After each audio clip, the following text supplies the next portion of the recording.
As per usual, Steven has requested me on Patreon to review the next Happy Madison-Netflix movie on the list, The Wrong Missy. Released in May, I found this to land right in the middle. Not as good as Murder Mystery in the week of, but thankfully better than Father of the Year and The Ridiculous Six.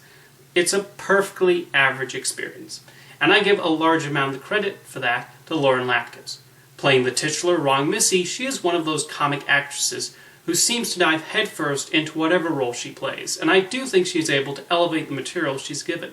In Holmes and Watson, for example, she was given a nothing character to play with, and yet she gave the part her role. My favorite role of hers, though, is as the voice of Lada on the Netflix DreamWorks cartoon Harvey Girls Forever. As for The Wrong Missy, the film operates on the classic mistaken identity premise. David Spade sends a text to the wrong person, which results in all sorts of problems as he deals with Missy acting all crazy.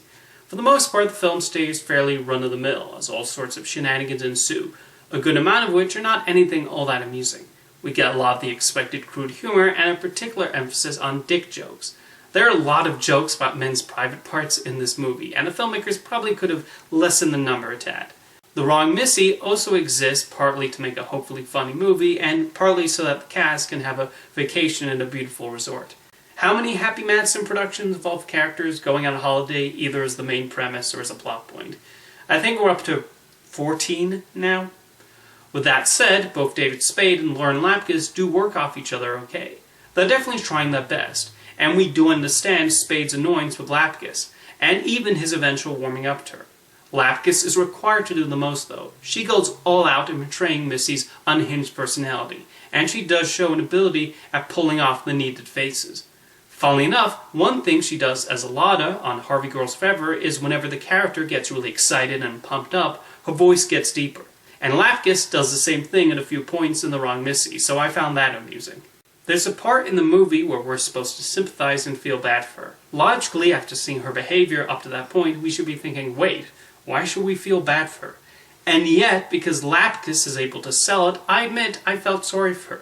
And yes, I found myself strangely wanting to see these two get together. With that said, we do have to go through a number of not all that funny scenes to get there. Despite the strength of the two leads, the supporting cast was underwhelming. Nick Swartzen plays Spade's best friend, and I found him kind of obnoxious whenever he appeared on screen.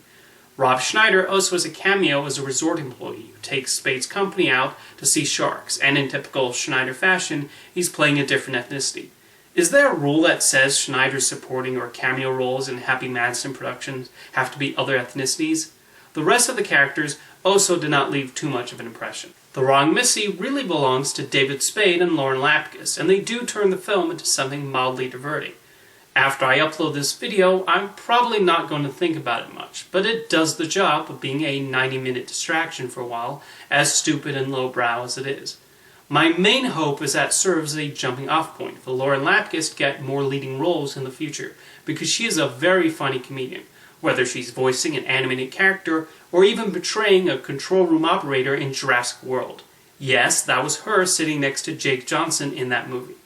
Give The Wrong Missy a watch on Netflix and let me know what you think in the comments. Thank you for the request, Steven.